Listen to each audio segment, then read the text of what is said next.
Amigos? Muy buenas tardes nuevamente, nos estamos saludando aquí a través de estas emisiones que, bueno, sabemos que cada semana, cada martes por la tarde estamos compartiendo con ustedes a través de la comunidad Piensa Sano, con la firme intención del derecho a la información que tienen todos y cada uno de ustedes para poder cuidarse, para poder integrar varios elementos que nos lleven a tener un buen estado de salud. Y el día de hoy me encuentro muy contento, agradecido sobre todo por la oportunidad de poder coincidir aquí pues en las instalaciones de donde habitualmente consulta, donde habitualmente ofrece atención médica. Hoy me encuentro con el doctor Israel Cervantes. Él es médico subespecialista en hematología. Doctor Israel, un gusto saludarte. Muchas gracias por recibirnos aquí nuevamente en estas emisiones de Piensa Sano. Gracias, amigo. El gusto es mío. Honrado y muy a gusto de que estén acompañándonos hoy. Yo creo que estos temas son de suma importancia para todos los que los pueden ver, compartir un poquito sobre las patologías más comunes, en este caso una patología sumamente común e importante como es la anemia. La anemia. Perfecto, amigo. Pues si podemos empezar, aunque ya había estado en algún momento en esta primera etapa de la comunidad Piensa Sano el doctor Israel Cervantes, pero saber, doctor Israel, de dónde eres originario, en dónde estudiaste en la universidad en la parte formativa, cómo fue que llegaste al camino de la hematología, cuál es el camino que normalmente se debe de transitar para poder ahora atender pacientes en este sentido. Sí, yo soy originario de aquí, de la ciudad de Apizaco. Aquí nací, aquí viven prácticamente toda mi familia. Es por ello el profundo cariño y amor que le tenemos a la ciudad y en general al estado. Me fui a la ciudad de Puebla a estudiar la licenciatura en medicina en UPAEP y posterior a ello tuve la oportunidad de hacer la especialidad en medicina interna en el Hospital de Especialidades del ISSSTE, 5 de mayo. Y posterior ahí, siempre en el último año de la residencia de medicina interna, roté por el área de hematología y me llamó mucho la atención la integración que hace esta subespecialidad clínica, en donde vemos, aparte de pacientes, mucha cuestión de laboratorio. La hematología, yo siempre lo he dicho, creo que es una de las disciplinas del área en la hematología en donde muchas veces más rápido se tiene el diagnóstico con el poder hacer un aspirado de médula, un frotis de sangre y observarlo al microscopio. A veces tenemos el diagnóstico más rápido que estar esperando laboratorios. Esa parte de integración de la hematología en lo clínico como en lo laboratorial siempre me llamó mucho la atención y desde ahí le tomé mucho cariño al área de hematología. En el R4, a punto de finalizar medicina interna, presenté el examen de aspiración en el 20 de noviembre, en el Centro Médico Nacional 20 de noviembre del ISSSTE, así es, en la Ciudad de México, y afortunadamente me quedé. Hicimos ahí los 3 años de subespecialidad en hematología y desde hace 3 años ya, prácticamente en marzo del año que viene, hacemos 4 años, que nos encontramos ya aquí en la ciudad de Apizaco ejerciendo medicina institucional.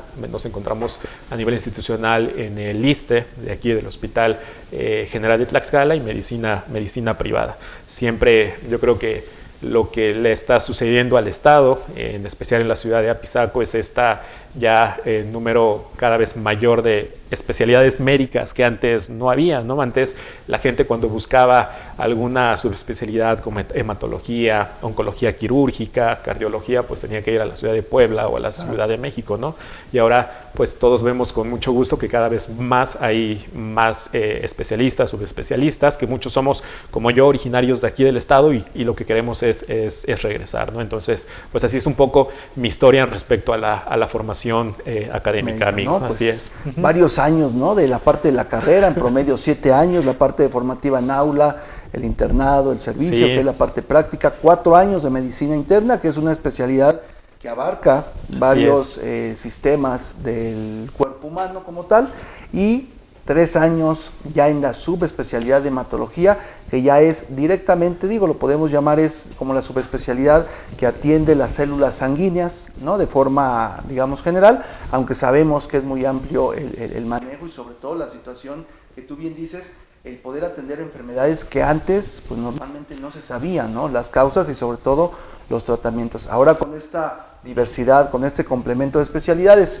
en el caso de hematología, entiendo que ya son más los casos de éxito a donde se puede diagnosticar oportunamente y como tal dar un tratamiento. Sí, completamente concuerdo contigo. Anteriormente, desafortunadamente, fallecían quizá muchos pacientes sin un diagnóstico, ¿no? Pacientes con alguna enfermedad hematológica como leucemias, linfomas, algunas otras que nunca llegaban a un diagnóstico porque quizá no existía el recurso en lo que respecta al profesional que las atendiera. Afortunadamente, pues cada vez habemos más hematólogos en el país, han incrementado las escuelas que forman hematólogos y pues eso es de vital importancia porque los procesos hematológicos malignos, principalmente leucemias y linfomas, pues cada vez van en incremento, ¿no? Y el país se queda a veces corto con la poca cantidad de subespecialistas para este tipo de patologías y eso es lo que en algún momento puede o modifica completamente el pronóstico de un paciente con una enfermedad hematológica, el que el diagnóstico se haga de manera oportuna para poder iniciar una terapéutica como tal específica. Perfecto, doctor Israel. Pues vamos iniciando en materia, saludamos ya aquí a las personas que se han conectado, a Lore Cervantes, que semana con semana nos está siguiendo, Angelita Hernández, gracias por seguirnos, Jesús García Hernández, saludos, igualmente un gusto el poder coincidir este martes por la tarde con todos y cada uno de ustedes. Pues doctor Israel, entrando en materia, tomamos este tema considerando, pues creo que la injerencia del mismo en todas las etapas de la vida, lo radical que es inclusive, ¿no?, en procesos esenciales del cuerpo humano. Cuando hablamos de forma general, anemia, me queda claro que ya es hablar de la enfermedad. Previo a esto, si nos pudieras dar un panorama de lo que sería normal, de cómo se comporta esta célula sanguínea, de qué es la hemoglobina, que muchas veces escuchamos, si es que dice el doctor que está alto o está bajo de hemoglobina, cómo se comporta y qué función básica tiene, por ejemplo, la hemoglobina para que la persona pueda tener una salud correcta. Ok, sí, bueno, la anemia como tal se define como una disminución en los valores de hemoglobina, una disminución en la concentración de hemoglobina, que esta disminución va a depender de edad, de género y de altura sobre el nivel del mar. Esta hemoglobina, que es es una proteína, la hemoglobina, que se encuentra dentro del glóbulo rojo, dentro del eritrocito, y su principal función es la de transportar el oxígeno a través de todo el cuerpo para dejarlo a todos los tejidos y de los tejidos recoger otro gas que es el CO2, el dióxido de carbono, y llevarlo hacia los pulmones para su eliminación. Entonces, cuando hay una disminución en la concentración de hemoglobina, hay una disminución de la perfusión tisular de los tejidos, es decir, hay menor nivel de oxigenación a los tejidos y esta disminución de oxigenación produce lo que se conoce como el síndrome anémico, que es el síndrome que se presenta en todas las anemias independientemente de la causa. Este síndrome se caracteriza principalmente dependiendo también de la severidad de los niveles de hemoglobina. Los pacientes refieren dolor de cabeza, refieren palpitaciones, cansancio para realizar sus actividades cotidianas, que anteriormente no les producía ninguna molestia, ahora quizá para subir escaleras, para caminar un par de cuadras, sienten cansancio, puede haber fatiga, puede haber debilidad, problemas de concentración, de retención de cosas. Entonces, aquí, cuando alguien presenta esto, hay que tener la alerta porque puede ser que esté cursando con una anemia.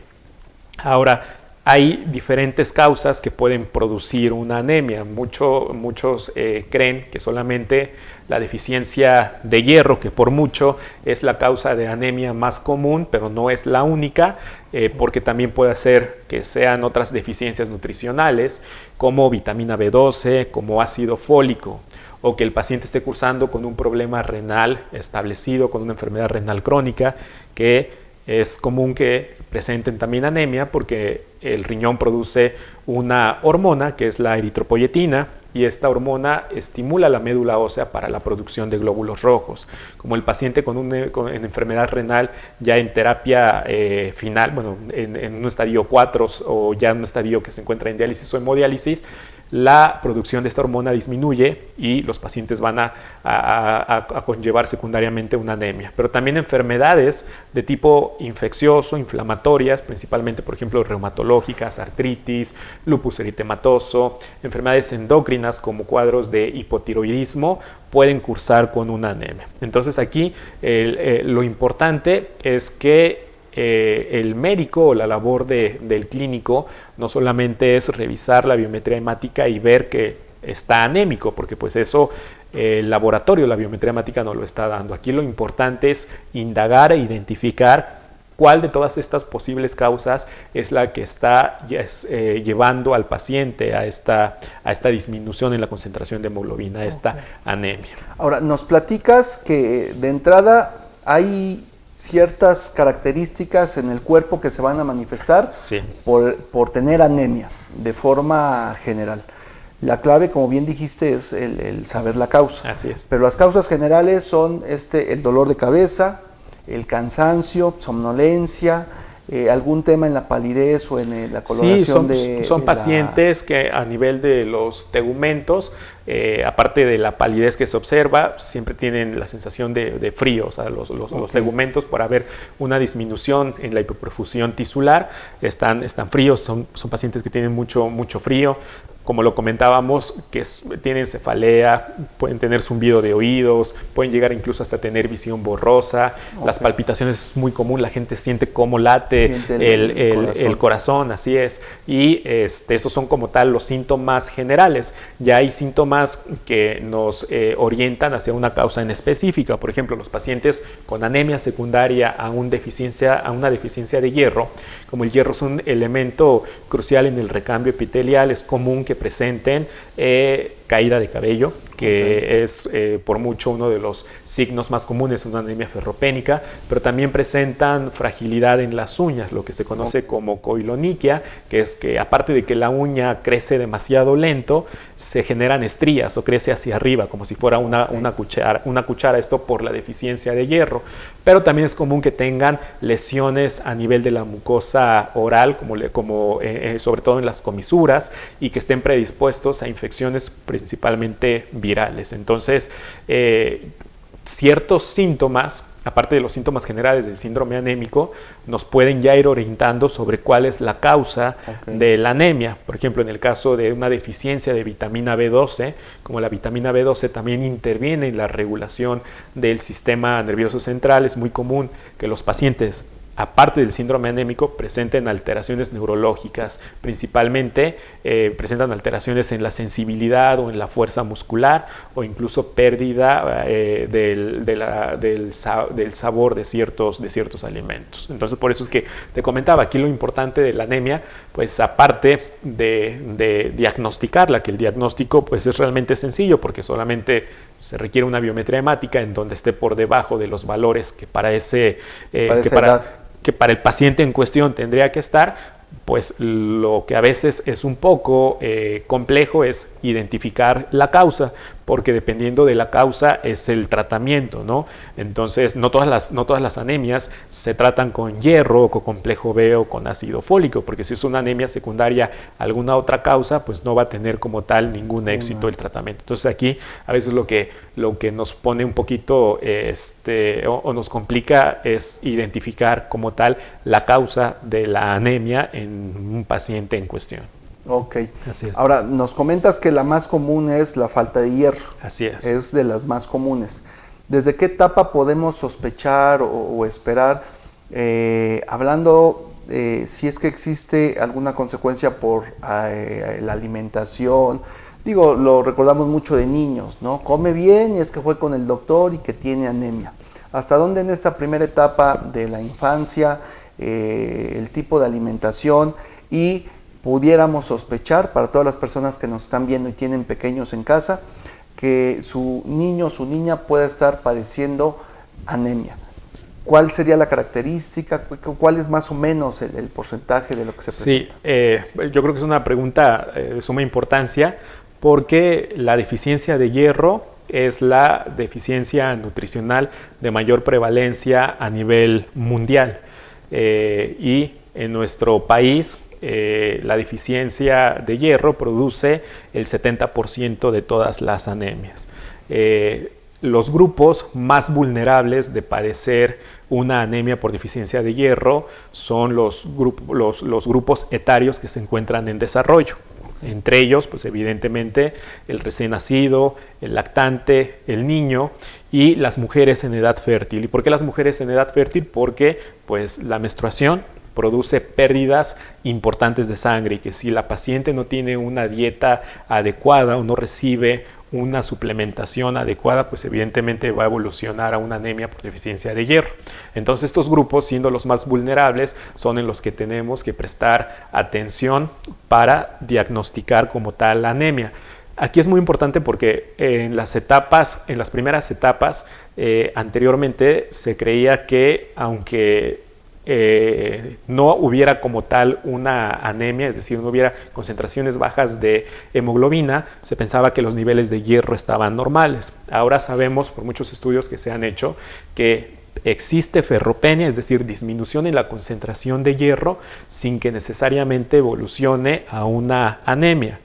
Cuando hablamos de una anemia por deficiencia de hierro, estamos hablando ya la etapa final de evolución de una ferropenia. Entonces, ya no pudo equilibrar el exactamente. Cuerpo. Una persona que ha llegado o que está presentando una anemia por deficiencia de hierro es una persona que lleva más de 6 meses con una deficiencia de hierro, que primero se agotaron el hierro que se encuentra a nivel de la sangre circulante, pero también se agotaron las reservas y que como ya no hay hierro en el cuerpo, el siguiente paso ya es expresarse con una anemia. Si nosotros no tratamos y no identificamos esos pacientes que están en una ferropenia, es decir, en un paso antes de una anemia, aunque no tengan una anemia, ya está habiendo repercusión por la carencia de hierro. Y esto habitualmente, perdón Doc, es por la deficiencia en la dieta. La mayoría de las veces sí, en estos grupos vulnerables, principalmente a nivel de recién nacidos, lactantes y en la edad pediátrica, la causa más común es deficiencia en la dieta. Pero también interviene mucho, por eso es muy importante la suplementación de hierro durante el embarazo. Sabemos ahora, también gracias a estudios, que en la población mexicana hasta un 60% de los recién nacidos nacen ya con una deficiencia de hierro. O sea, ya desde la parte del nacimiento. Exactamente, y nacen con una deficiencia de hierro porque la madre durante el embarazo no tuvo este suplemento. No tuvo esa suplementación porque quizá nunca acudió a una buena, valoración del embarazo, o porque muchas madres se embarazan estando con una deficiencia de hierro previamente. Evidentemente, durante el embarazo incrementan las necesidades de hierro, porque el hierro que obtenemos o que obtiene la madre de la dieta, pues no solamente tiene que abastecer las necesidades de la madre como tal, sino también tiene que abastecer las necesidades ahora del bebé que viene en camino. Es por esto que que por norma oficial cualquier persona embarazada debe suplementarse con hierro. Entonces, hay recién nacidos que nacen ya con deficiencias de hierro, incluso muchos de ellos con anemia, y eso pues evidentemente es algo que se debe de tratar no en el momento ya de que esté el problema, sino antes. ¿Y cómo? Pues con la correcta suplementación previo al embarazo, o si la persona se embarazó sabiendo ya, conociéndose con un estado de ferropenia, hacer la suplementación correcta durante el embarazo. ¿Y por qué es importante tratar la deficiencia de hierro? Porque el hierro interviene dentro de sus múltiples funciones, no solamente en la producción de hemoglobina. Pensaríamos, bueno, tiene deficiencia de hierro, va a ser anémico, pero resulta que el hierro tiene prácticamente función en todas las células del organismo. Entre ellas, las principales son las de recambio celular rápido, como las células epiteliales.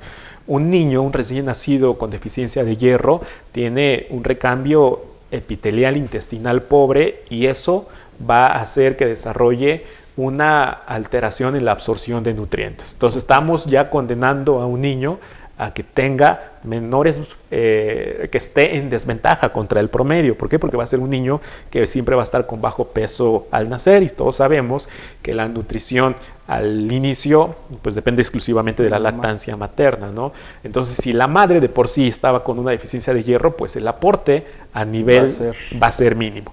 Y la otra condición importante es que pues el hierro interviene, ahora se sabe, en las conducciones, en la sinapsis, en las conducciones entre neurona a neurona. Entonces, hay estudios que comprueban que los niños que nacieron con deficiencia de hierro tienen un nivel cognitivo muchísimo más bajo que el niño promedio normal. Entonces, ahora cuando detectamos deficiencias de hierro sin que hayan evolucionado a una anemia franca, ese niño debe de ser tratado aunque todavía no desarrolle una anemia, para evitar muchos de estos eventos que pueden ser incluso irreversibles. Ok, entonces estamos hablando que ya la anemia es la manifestación, digamos, de la última etapa. Exactamente. Hablando de la deficiencia de hierro, en la cual el organismo inclusive a otros niveles ya está teniendo problemas, ya está teniendo carencias, ¿no? Esta parte del ciclo que comentas a nivel intestinal, a donde la misma deficiencia va a hacer que no se puedan aprovechar otro tipo de nutrientes. Así es. Y ya no solo va a ser la deficiencia de hierro, sino de otro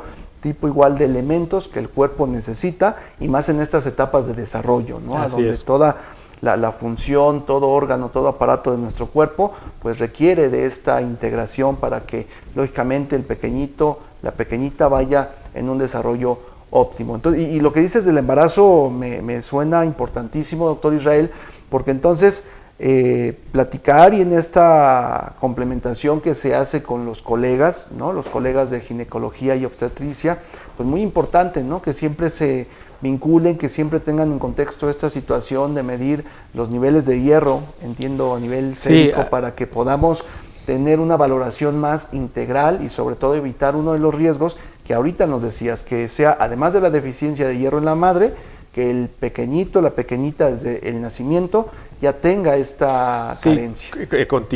Nazca pues con una deficiencia que, si no se trata y resuelve de manera oportuna, puede tener efectos deletéreos muy importantes en el desarrollo, por todo lo que comentábamos. Y también está bien documentado que las mujeres gestantes con deficiencia de hierro tienen más riesgos de complicaciones durante el embarazo, más en la primera mitad del embarazo amenaza de aborto, y en la segunda mitad del embarazo amenaza de parto pretérmino, mayor predisposición a procesos infecciosos. Sabemos que una mujer en edad gestante, pues una de las principales problemas son infecciones urinarias, pues se sabe que la deficiencia de hierro incrementa todavía el riesgo de infecciones urinarias con todo lo que conlleva. Por eso es que la importancia que le ha dado organismos internacionales como la Organización Mundial de la Salud en el abordaje de la ferropenia en la mujer embarazada, y la detección y suplementación o tratamiento en su caso de manera oportuna, por todo esto que conlleva, ¿no? Y el otro rubro que a lo mejor en el que debemos de sospechar que siempre hay una causa secundaria es en el varón, un hombre de edad adulta con deficiencia de hierro, que no es lo más común, o una mujer después de la menopausia con deficiencia de hierro, que tampoco es lo más común. Debemos de sospechar que pueda haber un sangrado de tubo digestivo, hasta no descartar lo contrario.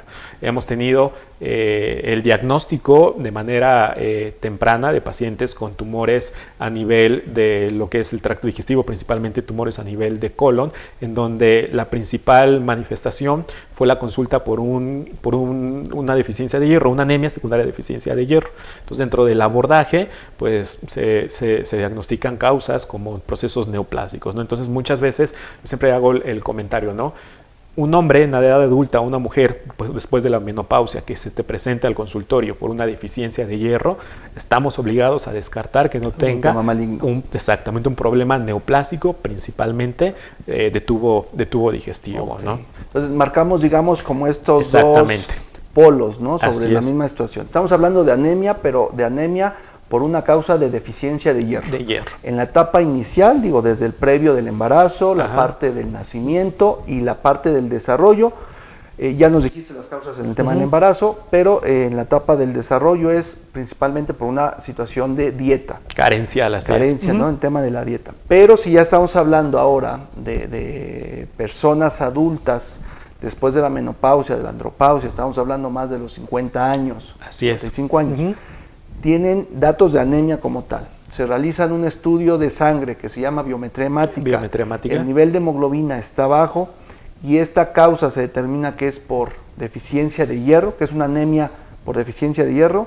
Sí o sí el médico está obligado a descartar algún tema maligno. Así es, sobre todo sangrados digestivos, que a lo mejor puede ser por, a lo mejor no problemas malignos, enfermedad hemorroidal, enfermedad acidopéptica, varices esofágicas, pero dentro de esos sangrados puede ser que el sangrado sea ocasionado por un problema neoplásico, como un cáncer de colon. Alguna lesión a nivel del tracto digestivo. Del tracto digestivo. Nosotros le llamamos alto, le llamamos bajo. Puede ser una lesión buena, una lesión mala, pero que esté provocando un sangrado. Un sangrado crónico que muchas veces no tiene que ser evidente a la vista del paciente, porque también eso es muy común, que a veces interrogamos. ¿Hay sangrado en las evacuaciones? Hay, o sea, cuando va al baño, si es que sangra. Cuando va al baño, hay sangre fresca en las evacuaciones, o también preguntamos que si hay melena. La melena es el término que médicamente ocupamos para la coloración negruzca o negra, más bien, de las evacuaciones, y esto se produce por un metabolismo de la hemoglobina que hace que las evacuaciones adquieran ese color. Entonces, estos dos signos pues, nos hacen pensar que el paciente está sangrando, pero hay sangrados que son microscópicos y que son continuos, que no producen este cambio de características en la coloración de las evacuaciones. Entonces, aunque el paciente pues, nos diga que no ha visto que sus evacuaciones presenten sangre, pues estamos obligados siempre a pedir estudios más especiales, una sangre oculta en heces, o incluso si al médico, aún teniendo una sangre oculta en heces negativa, sigue con la sospecha clínica, pues estamos obligados a hacer estudios de imagen, colonoscopía o endoscopía. Entonces, yo siempre comento, ¿no?, que el clínico, el buen médico, por eso es buen médico, porque tiene que ir más allá y no quedarse siempre intuición, esa la palabra, capacidad, ¿no?, o esta intención de investigar más allá. Es lo que veamos, ¿no? Anteriormente, pues la medicina no había especialistas para todo. Antes eran médicos generales y la mayoría o todos ellos eran excelentes médicos generales porque eran prácticamente clínicos, ¿no? Claro. En todas las áreas, ¿no? Entonces eso es algo que entre más se ha especializado la medicina, yo creo que poco a poco se ha ido perdiendo y es algo que tenemos que recobrar, ¿no? El ser excelentes clínicos, el interrogar de manera adecuada por los antecedentes de nuestros pacientes, al hacer una buena exploración física, porque evidentemente eso nos va a dar el 80% en la mayoría de los casos del diagnóstico del paciente, ¿no? Ya los estudios que pidamos complementarios, pues no es como en muchos países se hace, a ver qué encuentro, sino aquí el estudio que se solicite. Tenemos que cuidar, tenemos que eficientizar los recursos. Exactamente, y si estamos pidiendo un estudio es porque yo ya sé que estoy pensando en algo y que ese estudio me va a arrojar algo en lo que estoy pensando, un diagnóstico, ¿no? O sea, muy importante, muchas veces se pudiera pensar, pues deficiencia de hierro, reponemos y se acabó, ¿no? Pero si seguimos sin encontrar la causa, podemos dejar una lesión que está ahí sangrando en la parte interna del sistema digestivo y que a lo largo se puede convertir en una lesión mayor y se complica, ¿no? O un cáncer que está apenas en etapas iniciales y que a lo mejor el primer dato, porque como está en etapas iniciales, no presenta dolor, no hay sangrado, es la deficiencia de hierro, ¿no? Y si hacemos el estudio, por ejemplo, de colonoscopía, podemos cambiar drásticamente el pronóstico del paciente porque estamos detectando un cáncer en etapas iniciales, ¿no? Entonces, por eso es que es muy, muy importante identificar la causa. O sea, no basta solamente con decir, bueno, es deficiencia de hierro, doy tratamiento y ya, bueno, ¿por qué tu paciente tiene deficiencia de hierro? Tiene una dieta, es una deficiencia secundaria, una dieta pobre en hierro, está sangrando, ¿de dónde está sangrando? ¿Tiene algún otro trastorno relacionado? Entonces eso es lo que se debe de hacer para poder no solamente dar el tratamiento de la corrección de la causa con el hierro, sino el diagnóstico etiológico y en base a ello el tratamiento.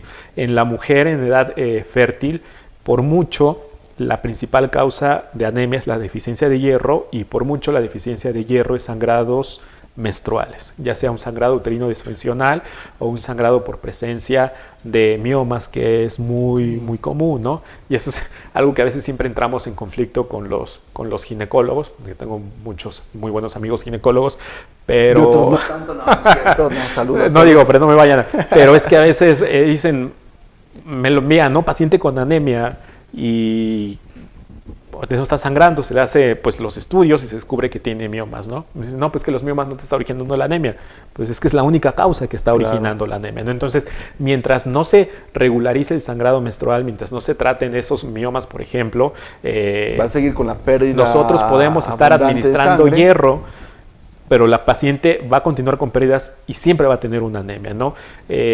Comentabas algo al inicio sobre la alimentación, ¿no? Hay mucha gente que cree que el comer gran cantidad de betabel, gran cantidad de brócoli, espinacas, todo eso en automático nos va a elevar el hierro. Déjame te comento y les comento al auditorio que el metabolismo del hierro, el equilibrio del hierro en nuestro organismo es muy limitado y estrecho. Prácticamente lo que absorbemos en el día es lo que el cuerpo elimina. O sea, por más cantidad de alimentos con alto contenido en hierro que se ingieran, el cuerpo no va a absorber más. Exactamente. Y también no lo va a eliminar más de lo que normalmente elimina. Entonces, en la dieta, los compuestos de hierro provienen en forma EM y no EM, es decir, en forma unida a alimentos de origen animal como las carnes rojas o los unidos a origen vegetal como los que se encuentran en espinacas, brócoli, berros. Pues los que están unidos a origen vegetal es un hierro que el cuerpo le cuesta mucho trabajo absorber, a diferencia del hierro de origen animal que lo absorbe muy bien. Entonces, los pacientes que llevan dietas veganas o vegetarianas siempre deben de recibir suplementación con hierro, porque a la larga van a desarrollar una anemia carencial. Y es por esto que nosotros siempre decimos a los pacientes, ¿no? Una de las principales preguntas en el interrogatorio de la anemia ferropénica es el consumo de carnes rojas, si las consume o no, porque si no las consume, pues eso podría ser una de las principales causas. Y la necesidad de la carne roja dentro de la alimentación, porque tiene un hierro que el cuerpo absorbe. Se ha puesto mucho en boga el reemplazar las carnes rojas, ¿no? Por los motivos que cada quien quiera tener. Pero yo siempre digo, somos carnívoros por naturaleza, no porque se nos haya prendido el foco y hoy voy a comer carne, ¿no? Pues resulta que la carne roja provee el hierro que se pueda absorber y provee un componente que no se encuentra en ningún otro alimento, que es la vitamina B12. La vitamina B12, que solamente lo encontramos de origen animal, la deficiencia de vitamina B12 puede llevar también a una anemia importante por deficiencia de vitamina B12. Entonces tampoco es que desayunamos, comamos y cenamos carne roja, pero sí debe de estar dentro de la dieta, y si el paciente no la puede o no la desea ingerir, debe de recibir suplementación para ello. ¿Vale? Ok, perfecto. Pues mira qué importante información que nos vas ahí ahorita compartiendo con todos los amigos. Ya tenemos aquí algunas preguntas. Saludos, nos dice Abril Flor, excelente doctor. Nancy Cervantes, excelente tema, doctor Israel, saludos. Michelle Sánchez nos dice, un doctor muy preparado, excelente tema. Abraham Ulloa nos dice, ¿puedo donar sangre con anemia? No, no se puede donar. Es una pregunta sumamente interesante, porque uno de los requisitos que se piden es que los niveles de hemoglobina para el grupo que piensa donar se encuentren dentro de límites normales. La donación de sangre es una extracción que aproximadamente puede ir de 300 incluso hasta 600 mililitros dependiendo del hemoderivado que se vaya a querer donar. Entonces el paciente no debe de tener anemia. Si un paciente tiene anemia, no es candidato para la donación de sangre. No debería donar. No debería donar, así es. ¿Puede haber alguna complicación para el donante? Sí, por supuesto. Principalmente que perpetuemos y que agravemos esa anemia, porque de por sí tiene bajos niveles de hemoglobina y nosotros le vamos a extraer todavía más. Entonces, pues de hecho, en todos los bancos de sangre lo van a excluir como potencial donador. Así es. Ok, perfecto. Nos dice Lore Cervantes, en el primer trimestre de mi embarazo tuve valores súper bajos de hierro, Me dieron inyecciones de hierro, megatónicamente dolorosas, dice, y pastillas de hierro. Afortunadamente todo mejoró después, ningún problema tuvo mi hijo al nacer. ¿Necesariamente una persona vegana cursará con anemia o falta preocupante de hierro? Pues lo que nos decías. Sí, en la cuestión de lo que comentaba Lore Cervantes sobre la administración de hierro, afortunadamente se diagnosticó, como bien lo comentaba, la deficiencia de hierro durante el primer trimestre y fue tratada. Por eso es que quizá no hubo ninguna complicación, afortunadamente. En lo que respecta, y quisiera aunar un poco lo doloroso, lo más seguro es que se administraron compuestos dextranos, el famosísimo hierro dextran. El famosísimo hierro dextran, que antiguamente y todavía se sigue utilizando de manera muy común de forma intramuscular, puede producir reacciones en los tejidos. Recordemos que el hierro es un componente, es un metal al final de cuentas, y que oxida y puede necrosar los tejidos. Entonces, aparte de que es sumamente doloroso, hay pacientes que llegan a formar abscesos, necrosis de la piel o que quedan con el moretón por largo tiempo. Entonces ya no es lo ideal la aplicación de estos compuestos de los hierros dextranos de manera intramuscular, porque afortunadamente existen nuevos componentes que se pueden administrar de manera endovenosa. Y en la siguiente pregunta, sí, un paciente que lleva una dieta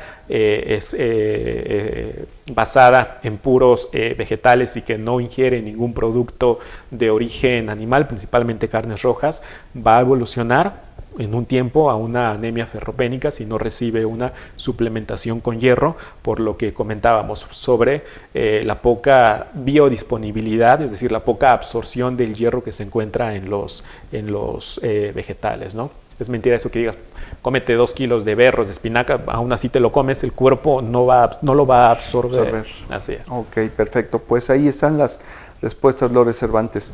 Entonces nos platicabas esta principal causa, ¿no? La falta de hierro para provocar anemia. ¿Qué otras causas podemos encontrar? Nos mencionaste hace rato la de insuficiencia renal, un problema en los riñones como tal puede generar también una consecuencia de anemia por esta eritropoyetina que estimula como tal a la médula ósea para la producción de hemoglobina. Entonces, ¿qué otras causas encontramos?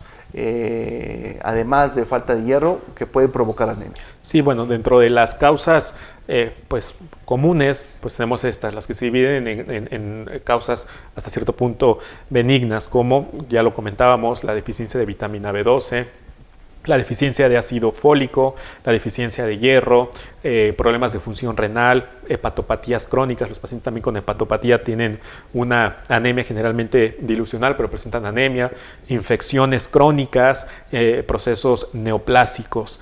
Y hay anemias que son de índole y tumoral por infiltración.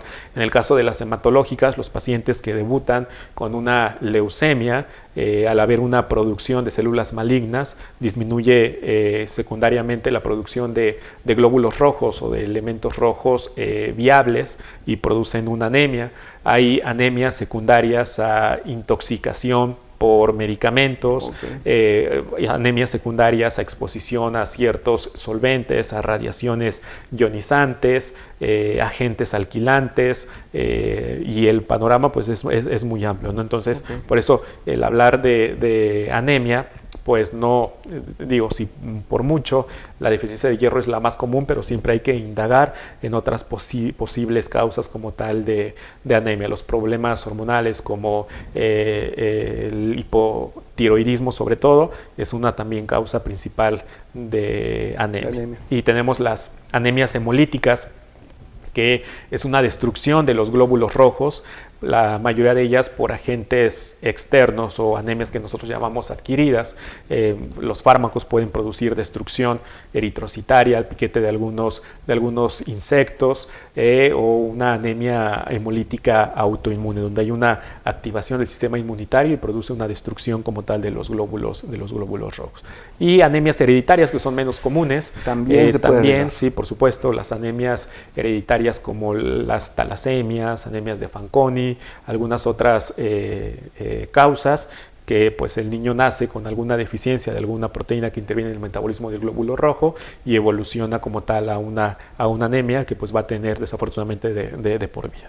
Ahora, entonces, bajo este contexto es importante que en esta etapa de desarrollo, como ahorita lo decías, de que puede haber alguna deficiencia que genere un problema, es necesario, esencial que las personas acudan oportunamente con su médico de confianza, con un hematólogo, para poder detectar, evitar este tipo de situaciones. Sí, pues es importante la valoración por el pediatra, ¿no? Más que que acudir con el hematólogo, pues cualquier recién nacido y en la etapa pediátrica debe de tener las consultas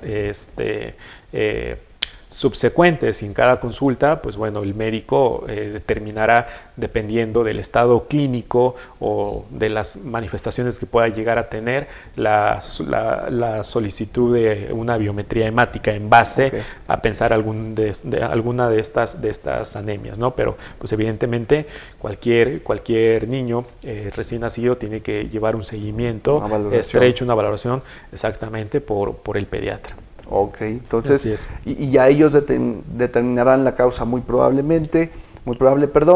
ellos pueden estar en un margen de atención, de poder establecer un tratamiento, y si ya ellos identifican que es alguna causa con mayor complejidad, lo ideal, lo idóneo es que ya puedan referir con el especialista, así es, con el hematólogo, en caso de que, pues bueno, sea algo como tú bien lo comentas, ya más específico. Generalmente a esa edad, por muchas causas, las anemias más comunes, la deficiencia de hierro, y el médico pediatra puede establecer el diagnóstico y el tratamiento sin ningún problema. Ok, y en caso de insuficiencia renal, va a ser una condición ya de por vida. De por vida, sí, y tendrá que estar, aportando la eritropoyetina de forma...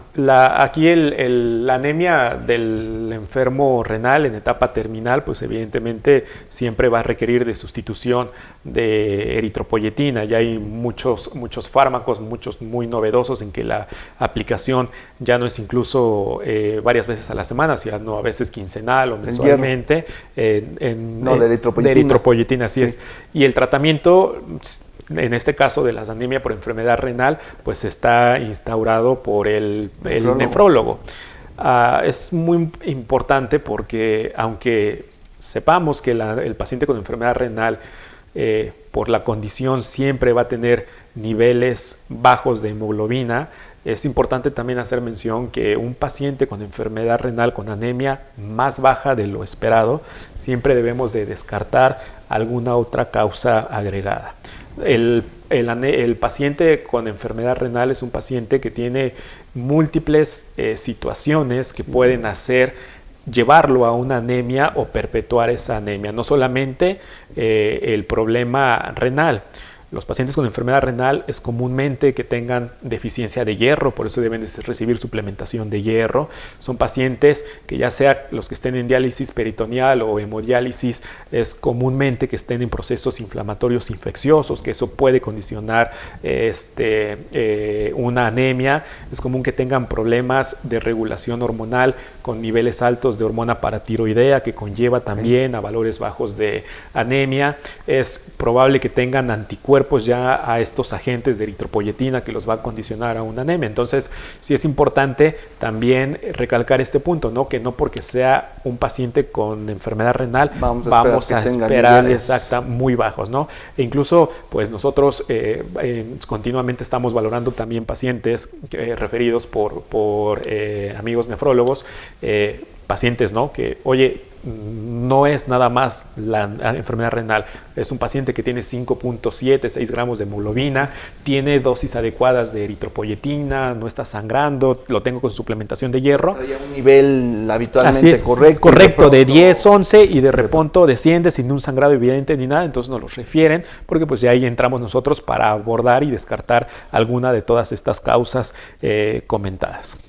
Entonces, así es. Para las personas que están en esta condición, ¿no?, de enfermedad renal, ellas mismas saben muy bien esta situación en lo cual se debe atender igual una parte de la anemia o una anemia como tal que se puede instalar, pero si son niveles muy bajos, ahí se puede sospechar o se tiene que indagar para llegar a descartar que no exista alguna otra complicación. Así es. Nos decías que los niveles de hemoglobina habitualmente, no habitualmente, sino que dependen de varias situaciones, el tema del género, el tema de la altura en la cual nos encontramos, la edad como tal.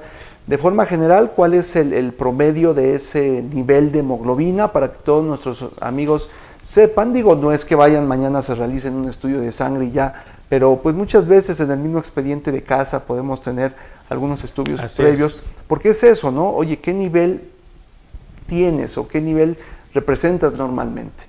Yo represento normalmente 14, 15 y ahorita estoy en 10, 11, algo puede estar sucediendo. Entonces, de forma general, Doc, ¿cuál es el valor, digamos, estándar?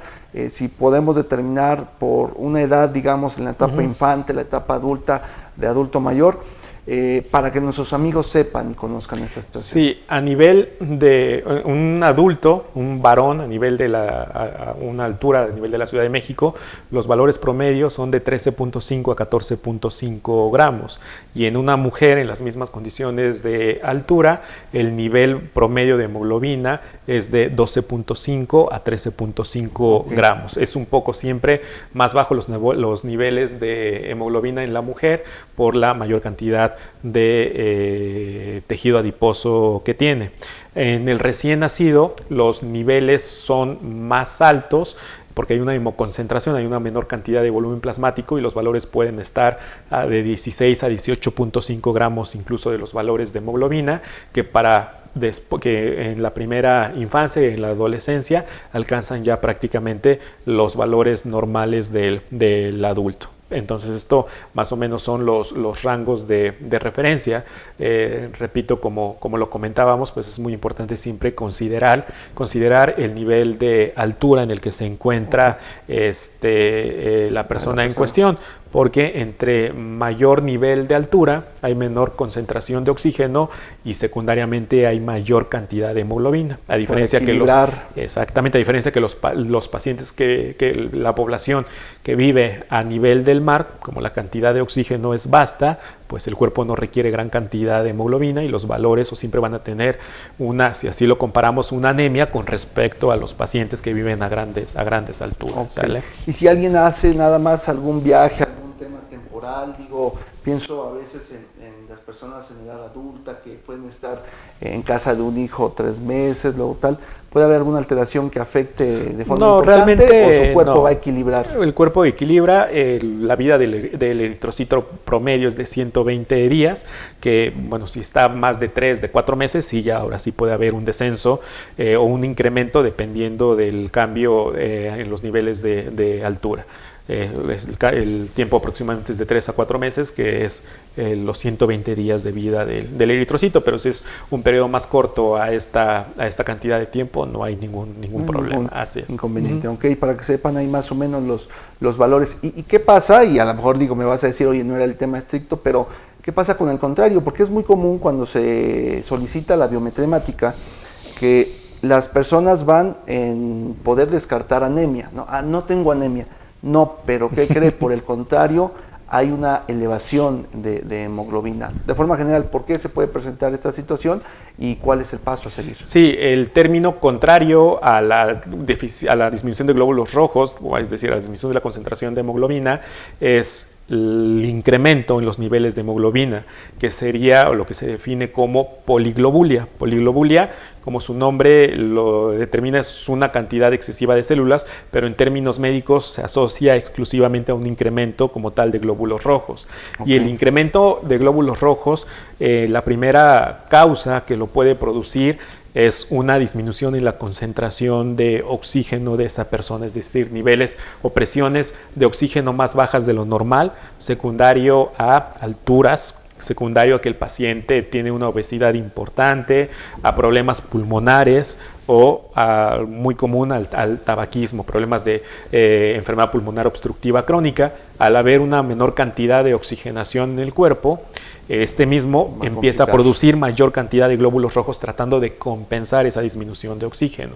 Y afortunadamente la minoría son causas hematológicas propias, como una policitemia vera, que es una neoplasia en donde hay una producción descontrolada de glóbulos rojos, otras causas como tumores productores de eritropoyetina, neoplasias endocrinas múltiples que producen eritropoyetina, que a su vez estimula la médula y producen glóbulos rojos. Pero por mucho, las principales causas de poliglobulia son problemas pulmonares, disminución en la presión de oxigenación de esa persona. Ok, ahí tendría que ser un manejo conjunto, entonces, sí, muchas veces nos llegan a nosotros pacientes por poliglobulia y lo que tiene es meramente pulmonar y pues los referimos al neumólogo, ¿no? Sí, atendiendo, la causa. La causa y ya exactamente como tal, generar ningún problema. Como bien lo comentas, ajustando y propiciando los niveles adecuados de oxigenación, reflejamente los niveles de hemoglobina van a descender. Equilibrar. Así es. Perfecto. Nos dice Michelle Sánchez, ¿con sobrepeso también se puede diagnosticar una anemia? Sí, es que la anemia no es un problema como tal, mucha gente tiene esa creencia, ¿no? De, pues está gordito, está llenito, está bien nutrido, no tiene que tener ninguna deficiencia, si es en ¿no? México, si hay un niño, una persona gordita, está bien nutrido, ¿no? Sana. Exactamente. Y si hay alguien de un contexto delgado, pues es que de seguro está enfermo. Sí, cosa que es completamente erróneo, y muchos pacientes con sobrepeso, incluso con obesidad, tienen anemias por múltiples causas. Entonces el hecho de que tengas sobrepeso, de que estés rellenito y todo, no descarta que no puedas tener una anemia por alguna condición. ¿Y esta parte de la obesidad puede llevar mayor tendencia a presentar anemia? Sí, puede llevar mayor tendencia, principalmente, o aparte de mayor tendencia a exacerbar más los síntomas, porque de por sí las personas con sobrepeso, con obesidad, pues tienen una restricción en la movilidad de la caja torácica, lo que la mayoría de ellos tiene menores niveles de concentración de oxígeno. Y si a eso le agregamos un problema propio de una anemia, pues los síntomas evidentemente van a ser más floridos. Ok, y ya que hicimos el diagnóstico de anemia, lo indicado, lo correcto es atender la causa. Así es. De esa anemia, corrigiendo la causa. Es casi un hecho que este dato clínico, esta manifestación del cuerpo presentando anemia, se tendría que limitar.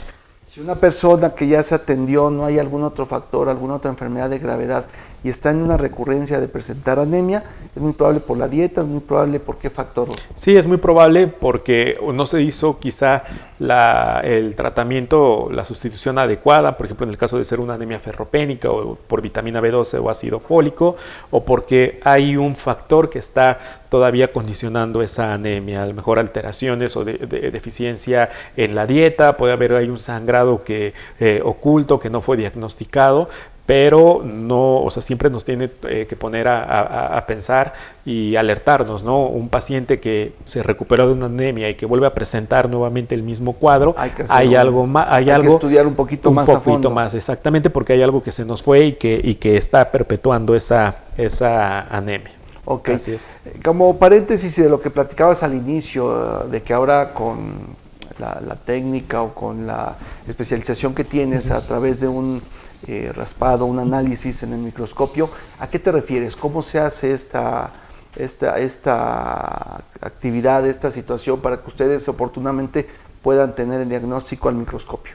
Sí, bueno, en el caso de una anemia, lo que esperamos ver en un frotis de sangre periférica, que el frotis de sangre periférica no es más que el extendido de una gota, de una porción pequeña de la sangre en un portaobjetos, se tiñe y se observa al microscopio, pues lo principal que vemos son eritrocitos pálidos por la disminución en la producción de hemoglobina. No se ven de manera normal, sino nosotros los llamamos pálidos, y en el caso de ser una anemia ferropénica, el tamaño de esos eritrocitos es pequeño, es lo que se conoce como una anemia microcítica por tamaño pequeño, hipocrómica por palidez.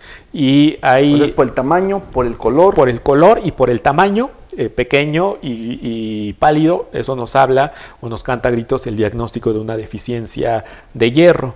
Pero también en el extendido podemos ver eritrocitos pálidos que tienen un aspecto muy grande, que eso se conoce como macrocitos, y eso puede ser por deficiencia de vitamina B12 o incluso deficiencia de ácido fólico. Podemos ver la presencia de algunos parásitos como el paludismo, que eso se ve en un frotis, en un extendido con gota gruesa, y pues por eso es importante el hacer este tipo de estudios, porque nos permite tener una idea más clara de la posible causa o de la etiología. Okay. Perfecto, entonces sí ayuda esta parte. Sí, por supuesto, y aparte está a la cabecera del paciente. Es un estudio realmente muy sencillo, que no solamente lo hacen o lo interpretan los hematólogos, sino existen por eso nuestros compañeros que son de gran ayuda, los químicos que se encargan de este tipo de procedimientos, del extendido de frotis de sangre, porque siempre lo digo, un paciente con anemia debería de ser, aparte del estudio de biometría hemática, acompañarse de un frotis de sangre periférica, porque nos puede abrir, bueno, más bien cerrar las posibilidades de las causas y no derrochar recursos que quizás son más caros, otros estudios que son más caros, cuando el estudio de un extendido de sangre es sumamente sencillo y barato. Ok, y habitualmente está a la mano de cualquier laboratorio, cualquier hospital y todo, tiene un microscopio y tiene las tinciones necesarias para hacer el extendido de sangre. Así es. Ok, el microscopio. Nos dice Abril Flor, ¿cuál es el rango normal? Creo que es 12 y lo pone en signo de interrogación. Yo tengo 11, no sé si me entendió. Quiero interpretar que si tú manejaste ahorita un rango general estándar, ella tiene 11, está, digamos, en el límite inferior. ¿Qué hacer si está muy pegadito al rango estándar que nos dijiste? Sí, está anémica. De hecho, el término, desconocemos la edad que tenga, pero estamos hablando que es una persona adulta, mujer. El valor de hemoglobina tendría que estar entre 12.5 13.5, entonces está 1 gramo, 1.5 gramos por debajo de la media, normal, de lo normal, ¿no? Entonces, el diagnóstico es anemia, la causa es lo que hay que investigar, ¿no? Hay que ver cómo están esos otros parámetros, cómo está el volumen corpuscular medio, la concentración media de hemoglobina, para ir poco a poco buscando, identificando la causa de esa anemia. Pero por el valor que comenta, efectivamente tiene una anemia leve. ¿Qué hacer? Pues bueno, el qué hacer no lo va a dar la causa, ¿no? No podemos decir, pues bueno, empieza a tomar hierro, complejo B o ácido fólico, porque lo que se tiene que hacer es indagar la causa, y eso es muy importante porque mucha gente cree que tengo anemia, inmediatamente voy a la farmacia y empiezo a tomar hierro, cuando si bien por mucho la ferropenia es la causa más común de anemia, pero hay otras causas que a veces pueden pasar desapercibidas por no hacer un diagnóstico etiológico adecuado. Entonces, siempre recomendamos, yo creo que lo peor que se puede hacer es automedicarse. Ante cualquier situación anómala, pues acudir con el médico de confianza, que repito, para el caso de una anemia ferropénica, no necesita necesariamente ir con el especialista, ni con el internista, ni con el hematólogo, no, con un buen médico general que pueda identificar la etiología e iniciar tratamiento es más que suficiente. De hecho, nosotros como hematólogos nos tendrían solamente que referir a aquellos casos que están fuera como tal de lo común, o casos difíciles, ¿no? Eso es lo que tienen que ser recurrentes. Esa es, yo creo, que la función de las especialidades y de las subespecialidades. El paciente tiene que recurrir de primera instancia a su médico de cabecera, un buen médico general, y él puede resolver el problema sin ningún problema. Ok, perfecto. Nos dice Elisa Rojas Carvajal, un gusto. Buenas noches. ¿Cuánto debe tener de hemoglobina un niño de 3 años? Gracias. Un niño de 3 años, el promedio que debe de manejar es aproximadamente entre 15.5 a 18 gramos. Repetimos que siempre los recién nacidos y los lactantes tienen niveles más altos en la concentración de hemoglobina, y posteriormente se normaliza para alcanzar los valores del adulto. Entonces es un poco más hacia mayor arriba, así es, a lo que ya de la edad adulta vamos a representar, 13.5 en promedio. Así es, eso es el parámetro. Lo que marca 12, 11.5, ya estamos hablando de anemia. Así es lo que marca la Organización Mundial de la Salud, y afortunadamente ahora con la ventaja de el acceso a Internet podemos buscar, hay tablas bien específicas por edad, por niveles sexo, de anemia según la Organización Mundial de la Salud. Siempre, claro, checar bien la fuente, la bibliografía, pero en esas tablas viene bien especificado. Incluso hay unas tablas que por peso, edad, género te marcan los valores normales de referencia que tendría que tener. Paciente. Y otro es el tema de la altura, donde nos encontremos. Donde se encuentran, donde exactamente. Estemos establecidos. Así es. Eso igual puede modificar. Así es. Muy bien. Maribel Bautista, tomando prednisona y teniendo hemoglobina baja, ¿me puedo vacunar contra la COVID? Y pone ahí la marca de Astra. ¿Se puede vacunar? Aquí sí necesitamos saber por qué motivo está tomando prednisona. Recordemos que la prednisona es un medicamento esteroideo que se receta para un sinfín de patologías. En el caso de los problemas hematológicos, las ocupamos principalmente, al igual que para otras muchas áreas, para los problemas de autoinmunidad, trombocitopenias inmunes primarias, anemias hemolíticas, reumatología las utiliza para lupus, artritis reumatoide, pero hay un sinfín de causas. Entonces ahí sí... Anemia hemolítica nos dice. Ok, entonces si es una anemia hemolítica, no hay como tal ninguna contraindicación para el uso del esteroide siempre y cuando la anemia esté compensada, porque si hay evidencia de que la administración de no solamente de Astra, sino de cualquier otra vacuna en las enfermedades de componente autoinmunitario puede exacerbar la destrucción de eritrocitos, en este caso por ser una anemia hemolítica. Si la anemia está compensada y no tiene un cuadro de hemólisis, es decir, de destrucción en agudo ahorita, no hay como tal ningún inconveniente. Así es. Entonces, de ahí va a partir, sí, mucho. Claro, si es un paciente que está destruyendo y que tiene un evento agudo de hemólisis, pues no es candidato al momento a la Así es. Vacuna. Correcto, doc. Pues mira, varias preguntas y la interacción aquí de los amigos. Ya nos estamos acercando al final de la emisión, ¿no? Como siempre, con la mejor intención de pues, estar compartiendo y todas las preguntas que van resultando pues puedan ser atendidas. Entonces, de forma general, doctor Israel, si nos puedes ya ir cerrando, ¿en qué recomendación sobre estar al pendiente de los síntomas o lo que va a manifestar el cuerpo? ¿Qué hacer? No preocuparnos de más, sino en un inicio acudir con el médico de confianza, el estudio ideal que nos manifiestas de primera intención y muy recomendado también la extensión de sangre, así es.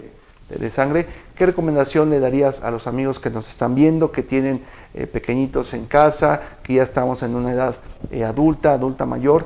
¿Qué hacer para poder evitar llegar a un cuadro de anemia? Bueno, considerar a la anemia como tal, no como una enfermedad, sino como la expresión o el signo clínico de una enfermedad subyacente. Es una consecuencia. Una consecuencia, así es, y que tenemos que investigar cuál es esa enfermedad, qué es lo que está produciendo la anemia. Los puntos importantes, como iniciábamos la charla, son las manifestaciones clínicas que debemos estar al pendiente. La fatiga extrema, la somnolencia excesiva, es decir, que todo el momento el paciente tenga sueño, el que se fatigue o se canse para realizar las actividades que anteriormente no le producían ningún cansancio, exactamente, que haya alteraciones o pérdida de la memoria. Es muy común que los pacientes digan, no me acuerdo dónde dejé las llaves, se me olvidan las cosas a cada rato. Eso, se me olvidan las cosas a cada rato, puede ser secundario a una anemia, que sientan palpitaciones, es decir, cómo late el corazón, que todo el tiempo estén con frío, se noten pálidos. Pues bueno, esos son los síntomas pivote del síndrome anémico. Si tienen estos síntomas, pues bueno, aquí lo sugerido es siempre acudir con el médico, porque él, en base a la historia clínica de la exploración, determinará si estos síntomas pueden ser secundarios a una anemia, y el siguiente paso es que solicitará bien la biometría hemática, y dependiendo los hallazgos, pues bueno, se establecerá el diagnóstico, ¿no? Pero también eso de hacernos ir a hacernos estudios sin ser indicados por un médico, creo que tampoco es lo ideal. Correcto. Evidentemente siempre los estudios deben de ser indicados por un médico, porque ya está sospechando. Claro, sí, ya hay una ruta de poder investigar más allá. Así es. Y pues los chequeos, no necesitamos estar enfermos para tratar patologías oportunamente, ¿no? Siempre tenemos que tener una consulta, si no nos conocemos portadores de una enfermedad, mínimo una vez al año, hacernos un chequeo general, acudir a una consulta con un médico, para que dentro de este check-up muy famoso, chequeo general, uno de los estudios es la biometría hemática. Así Sí, es. y con esta función tan esencial que nos compartiste de la célula sanguínea con la hemoglobina que va al Así interior es. de esta célula, que es el transporte de oxígeno a las células del cuerpo, pues yo creo que es de suma importancia, ¿no? Que todos consideremos esta parte de estar acudiendo habitualmente al chequeo con nuestro médico o médica de confianza, y pues sobre eso el darle seguimiento, ¿no? Si algo detectamos, pues que oportunamente se pueda atender. Doctor, si nos puedes compartir algún número de contacto a donde la gente pueda acercarse si tiene alguna duda a razón de este programa que estamos realizando, además de que ya nos preguntaron aquí en dónde se te puede vincular para poder tener alguna atención. Sí, por supuesto. Antes que nada, pues agradecerte la charla tan amena que hemos tenido, y pues el felicitarlos a todos, a todo el equipo por estos temas que yo creo que son de vital importancia. Dar a conocer o difundir problemas o enfermedades comunes a nuestra población, pues siempre se debe de felicitar. Pues nosotros nos encontramos en la nueva torre de consultorios del Hospital Central, aquí en la ciudad de Apizaco, y el número de contacto para citas o cualquier sugerencia o comentario es el 241-188-8904. También nos encontramos en redes sociales como en Facebook como Hematología Tlaxcala.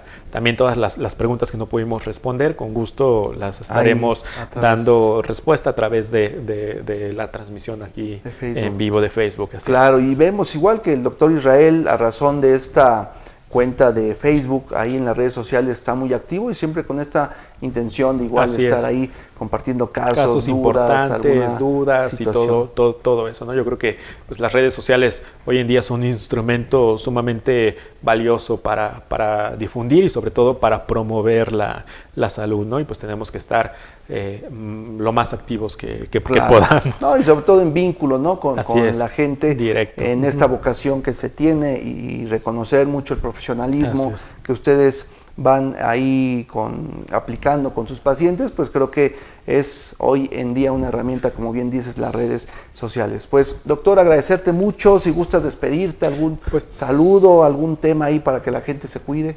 Gracias a todos, gracias a la oportunidad por esta charla, repito, muy amena. Pues nos ponemos a sus órdenes. Siempre digo, hay que llevar una vida equilibrada, hay que disfrutar, hay que comer bien, hay que hacer ejercicio, hay que parrandear cuando se pueda, como es debido y con su debidas límites, exactamente. Pero pues bueno, yo creo que después de que estamos, ojalá y así siga saliendo de esta terrible pandemia que a todos nos ha afectado, todos hemos como quedado priorizado cuestiones importantes, ¿no? Entonces yo creo que hay que disfrutar la vida siendo conscientes en todo lo que hagamos, y ante cualquier síntoma relacionado a lo que tocamos de anemia, pues acudir inmediatamente a su médico de cabecera, para que haga el chequeo pertinente y para que refiera con el especialista, de así considerarlo necesario, no automedicarse, no seguir los consejos que me dijo el vecino, la comadre. Le funcionó a alguien porque la causa, como en este caso nos dijiste, de la anemia, puede ser totalmente diferente como a tal, una ferropenia. El tratamiento de una persona no va a funcionar. Así es, que ya me tomé el té de quién sabe qué hierba, que ya esto, entonces por eso existen los profesionales, que son en este caso son la medicina, los médicos, y ante cualquier síntoma, siempre digo, por mínimo que sea, porque a veces es leve, no me afecta tanto, pues dejamos pasar la oportunidad de un diagnóstico certero, oportuno, y de un tratamiento indicado. Entonces acudir al médico siempre. Perfecto, ¿vale? Pues amigos, el día de hoy estuvimos aquí con el doctor Israel Cervantes. Él es médico subespecialista en hematología, él es parte del grupo médico central y pues también un comprometido con la comunidad de Piensa Sano, a donde hoy pudimos compartir con todos ustedes lo inherente a este interesante tema, anemia, ¿no? Un tema que sabemos que es muy común. Pues gracias, doctor, por abrirnos las puertas aquí, amigo, de un lugar igual muy cómodo, muy ameno aquí en las instalaciones de tu consultorio. Agradecer como siempre a Joaquín, que está en esta parte técnica de la instalación para poder llevar esta transmisión a todos y cada uno de ustedes. La próxima semana nos estaremos saludando nuevamente, deseándoles lo mejor en estos días como tal, pues que mucha gente tiene de descanso, que lo hagan con mucho cuidado. Nosotros la siguiente semana, amigos, estaremos nuevamente coincidiendo con ustedes para compartir algún tema de interés, con la firme intención de que puedan cuidar de su salud. Se despide de ustedes Juan Bernardo López Alducin, a nombre del Grupo Médico Central y en reconocimiento también a la comunidad Piensa Sano. Gracias y que tengan la mejor de las semanas.